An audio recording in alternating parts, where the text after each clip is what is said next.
The note looked like a prank, until the prank stopped breathing cold. A clean sheet of paper sat centered on the small kitchen table. No ink, no smudges, no dramatic scrawl, just expensive white silence. Beside it lay a capped pen, angled like someone staged it carefully. Daniel Harris, 34, was slumped in a chair, head bowed forward. His phone was face down, screen dark, as if refusing witness. Patrol called it possible suicide before the medics even arrived. A detective glanced once and started building the easy story. Locked apartment, quiet room, blank note, and a man who gave up. On the counter sat a bottle of sleep aids, lid screwed tight. The detective nodded, already picturing paperwork and a cleared desk. "People do this," he said, voice flat like it was weather. Then the coroner's assistant paused and sniffed near Daniel's mouth. There was a faint chemical bite, like pool water and cold metal. Daniel's index finger showed a pale stain, almost bluish in sunlight. The paper looked empty,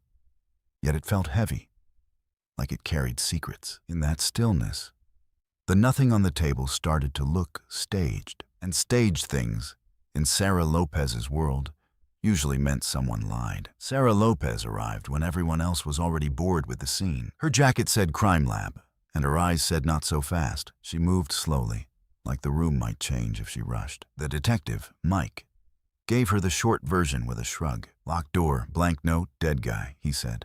"Already half checked out." Sarah nodded once, then asked, "Who called it a note?" Mike pointed toward the hallway, where a man waited nervously. "That's Tom, the building manager," Mike said, lowering his voice. "He found Daniel and called 911, Mike added. Like that solved it. Sarah looked at Tom, then back at the paper on the table. "If it's blank," she said, "how did he know what it was?" Mike blinked, annoyed, because questions slow down closing cases. Sarah didn't touch the paper with her gloves. She used clean tweezers and lifted it by one corner. Under the overhead light, the surface flashed a thin, dried sheen. It wasn't ink you could see, but it wasn't nothing either. She angled it toward the window and watched it catch sunlight. A faint shimmer moved across the fibers, like a dried film. She studied Daniel's hand and the pale stain on his finger. It was faintly bluish, only visible when she shifted her angle. She leaned closer and caught that same chemical bite again. Chlorine, maybe, or something that wanted to smell like chlorine. Cover scents were common when someone handled reactive chemicals. Sarah's mind filed it under deliberate,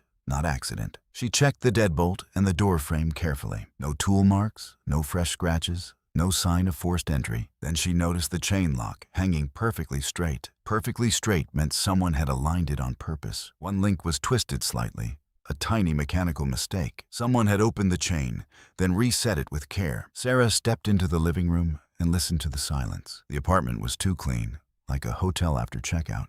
No scattered mail, no dishes soaking, no lazy human clutter. She opened the trash and found it almost empty. No drafts, no receipts, no random scraps, just staged cleanliness. Clean scenes usually meant someone cleaned, not someone lived. She found a scrape line near the closet baseboard. Something heavy had been dragged, then lifted back into place. Not a body, she thought, but a safe or a lockbox. If Daniel hid something, someone had already looked for it. And if someone looked for it, someone might return soon. Sarah turned back to Mike and kept her voice calm. "Don't close this," she said, like she was ordering coffee. Mike sighed and glanced at his watch, already thinking of reports. Sarah added the real stake, because stakes force attention. "Tom can tidy again by morning," she said, watching Tom. "And if there's a stash, it disappears tonight." Sarah finished quietly. Mike frowned, because that sounded like work. Sarah held up the blank paper with the tweezers. "This note is written," she said, "just not in your spectrum. Give me 12 hours, Sarah added, "before someone erases the truth." Sarah didn't start with magic, because juries hate magic. She started with science that sounded like common sense. "Mike, light is a toolbox," she said, "not just brightness." He looked skeptical, so she made it practical immediately. "Your eyes see a narrow slice," Sarah explained, "mostly visible wavelengths. Outside that slice," she added, "things can glow or disappear." They moved the note into the building's small management office. Sarah wanted fewer witnesses and fewer wandering phones recording. Tom protested, but Mike told him to sit down. Sarah set up a portable forensic light and a camera tripod. The light looked like a chunky flashlight with a dial. "That dial," she said, "changes what colors we shine." She pulled a fresh notepad from her evidence kit. Then she took out 3 pens, all labeled, all sealed. "Here's the trick," Sarah said.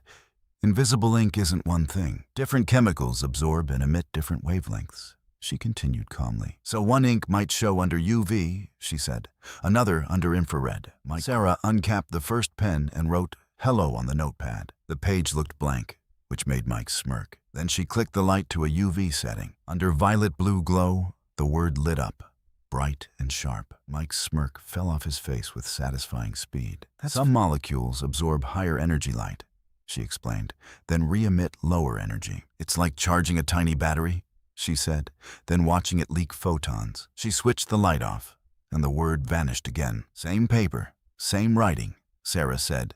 Different spectrum, different reality. She uncapped the second pen and wrote goodbye beneath the first. Again, the page looked empty in normal light. She turned the UV back on, and only hello appeared.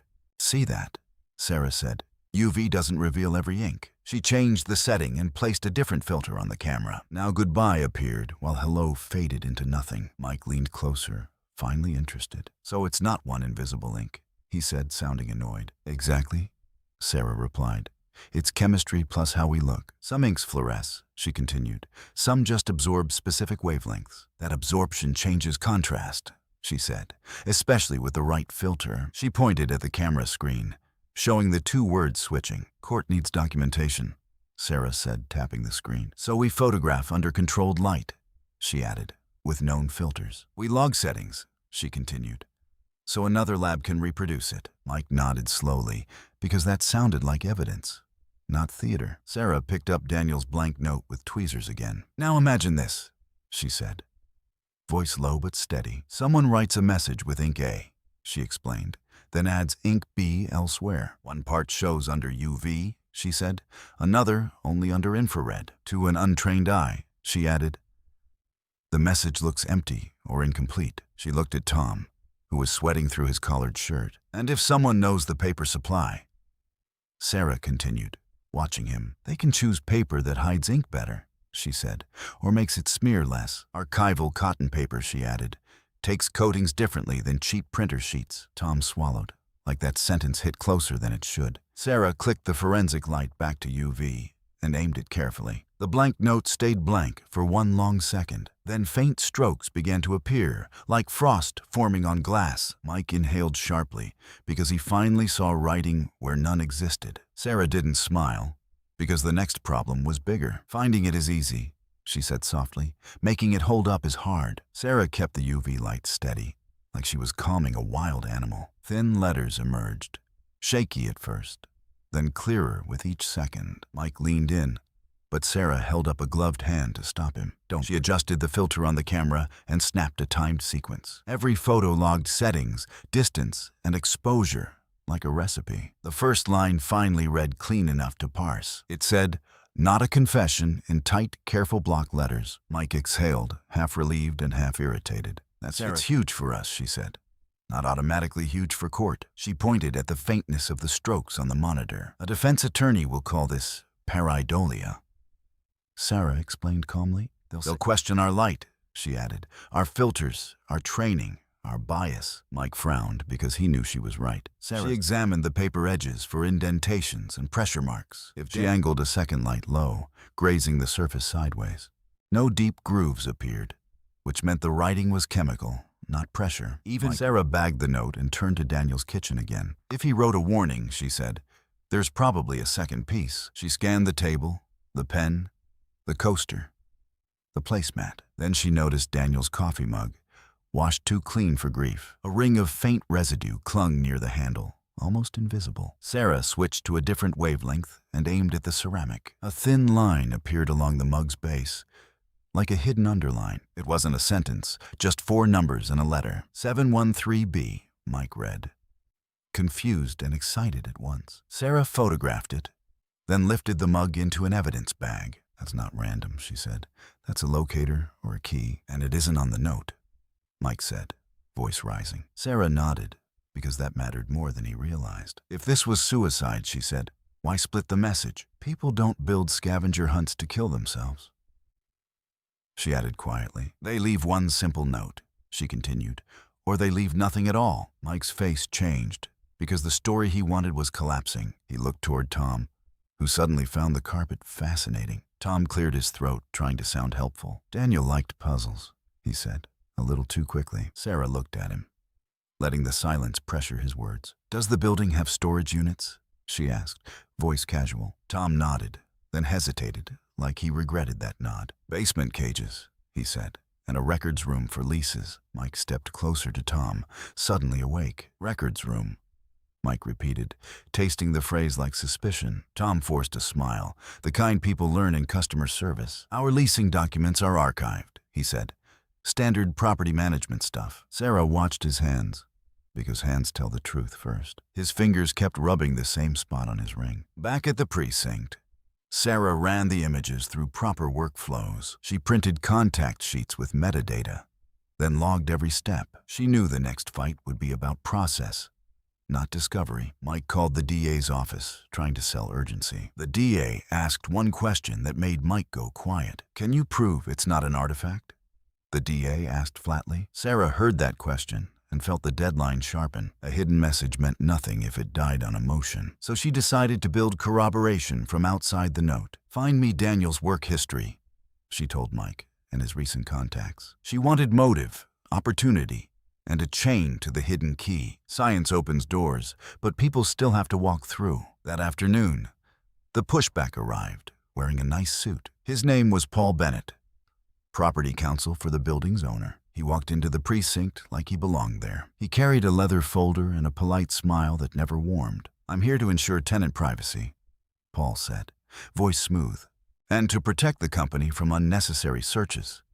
He added gently. Mike bristled, because smooth voices usually hid sharp knives. Sarah kept her tone friendly, because friendliness disarms better. Paul's eyes flicked once toward the evidence bags. He knew exactly what they were doing, which bothered Sarah. You can't go fishing in our records, Paul said, still smiling. And any invisible ink claims will be challenged, he added softly. Sarah asked, how did you hear about invisible ink? Paul didn't miss a beat, which told her everything. The manager informed us, Paul said, as he should. Tom, standing behind Paul, looked smaller than his uniform. Sarah realized Paul wasn't just legal defense. He was an information pipeline, and pipelines work both ways. Sarah and Mike got a call from the medical examiner. Daniel's blood showed unusual sedatives, not his prescription, not typical. It suggested tampering, dosage control, and planning. That helped, but it still didn't explain the key. Sarah circled 713B on her printout and stared. Numbers in a letter often meant storage, shelf, or box. They drove back to the building before Paul could block them. Mike used a quick warrant request,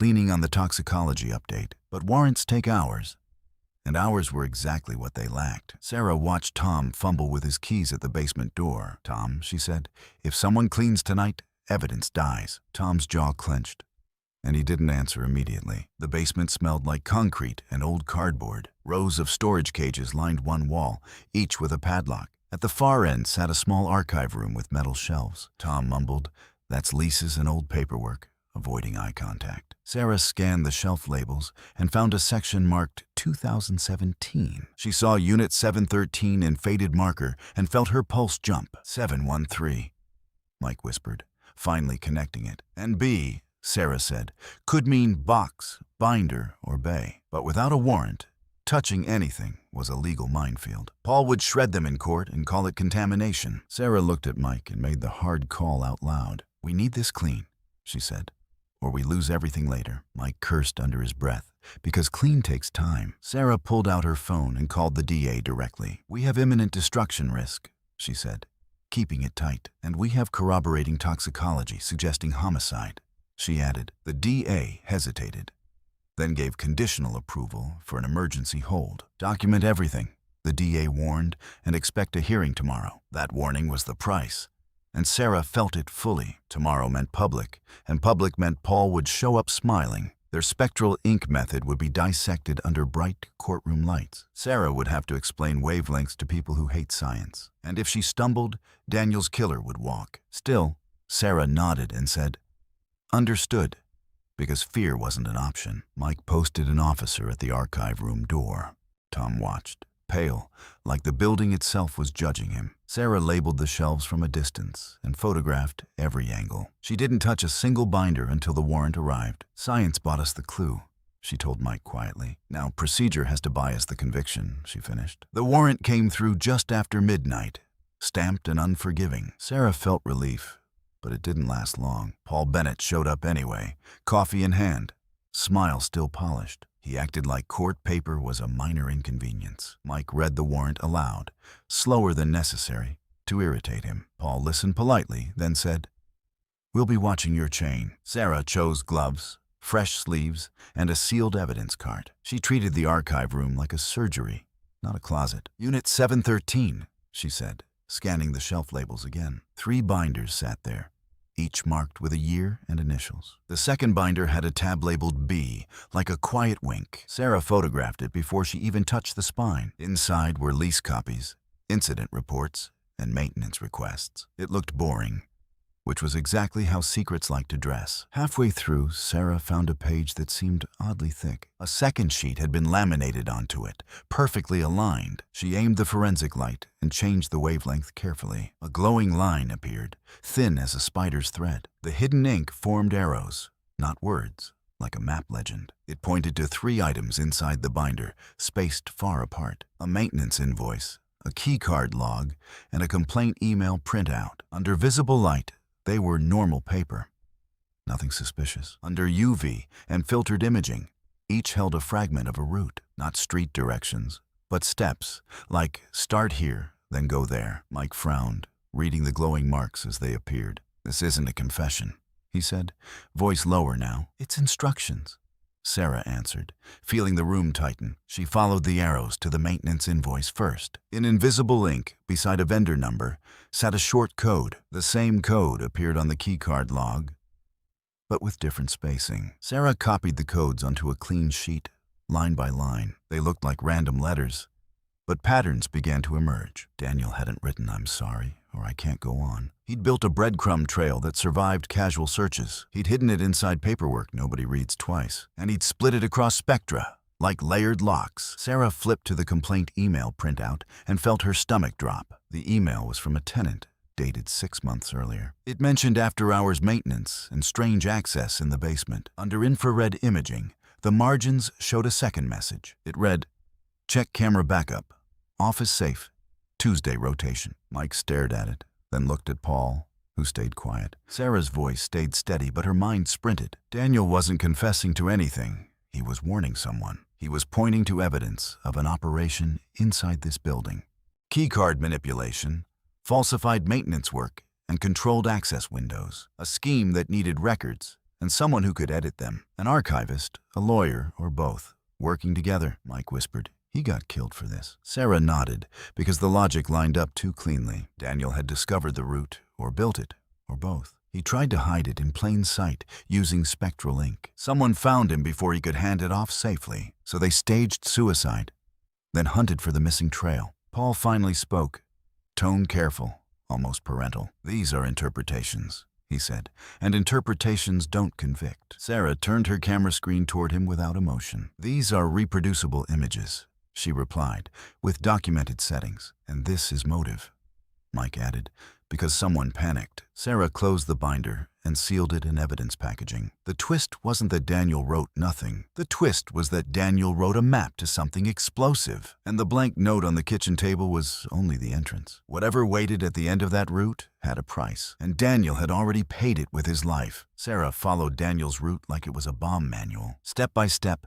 no shortcuts, because shortcuts explode in court. The margin note said camera backup, so she asked for server access. Paul protested, but the warrant covered digital evidence explicitly. The building used a third-party security vendor, which meant logs existed. Vendors keep logs because billing loves proof more than truth. At the security office, Sarah met a tired technician named Jenna. Jenna pulled archived footage from a Tuesday rotation folder. Most cameras were overwritten weekly, but backups lived longer. Sarah requested the hallway cam outside Daniel's door, time stamped precisely. The footage looked empty until infrared enhancement lifted the shadows. A figure appeared at 11:48 p.m., not moving like someone confident. Mike leaned closer as the figure used a keycard without hesitation. The door opened, then the chain shifted, then reset. The figure's face never showed, but their hands did. A signet ring flashed, same shape Sarah saw on Tom earlier. Tom's customer service smile had never reached his eyes. Now his ring became a timestamp that couldn't argue back. Sarah didn't stop there, because rings can be borrowed. She pulled keycard access logs and matched them to that minute. Only one credential opened Daniel's door during that window. It belonged to Tom, assigned for emergency maintenance access. Paul tried a new smile, the kind meant to blur consequences. Managers need access, he said, as if that ended reality. Sarah opened Daniel's final clue. Office safe. Tom's office had a small safe behind framed property awards. Inside were USB drives, spare keycards, and a ledger notebook. The notebook listed units, dates, and cash amounts in neat columns. Next to each entry sat the same vendor code from the binder. It looked like a quiet business until you read it twice. Jenna recognized the vendor code and swallowed hard. "That's our camera maintenance contractor," she said, voice unsteady. Except the contractor didn't exist. Not in any public registry. Sarah confirmed it through the state database within minutes. The payments were for blind spots, downtime, and rotation swaps. Someone was selling invisibility, one camera at a time. Mike arrested Tom first, because Tom was the hand on the door. Tom broke fast, because small men hate big consequences. He admitted staging the scene, cleaning, and calling it a suicide. He claimed Paul ordered everything, promised protection, promised cash. Sarah listened, expression flat. Because confession is just a start. Then she asked the one question that mattered most. "Where did Daniel find the ink?" Sarah asked quietly. Tom hesitated, then said, "Paul brought the paper and pens. Archival stuff," Tom added, "from some record supplier he knew." That was the missing link, the person who controlled the hiding place. Paul Bennett wasn't just counsel, he was the architect, and architects always leave plans behind somewhere. Paul was arrested at dawn, still wearing that same polished suit. In his car, detectives found a burner phone and shredded drafts. The lab rebuilt the drafts, piece by piece, like paper archaeology. They matched his handwriting to the hidden binder marks conclusively. Paul tried to argue interpretation again, but the video didn't blink. Neither did the ledger, the logs, or Tom's recorded statement. Weeks later, Sarah testified and made the science sound human. She explained wavelengths like different radio stations on the same air. She showed how filters reveal contrast and how protocols prevent guessing. The jury didn't need a physics degree, just a clear story. Daniel had left a map, and chemistry made it readable. The building's invisibility business died under bright courtroom light. After the verdict, Mike handed Sarah a new badge case. "Promotion," he said, trying not to sound sentimental. Sarah opened it and saw lead forensic analyst under her name. She smiled once, small, because she still hated celebrations. On her desk sat Daniel's blank note, sealed and archived forever. Not empty, not magic, just truth waiting for the right light.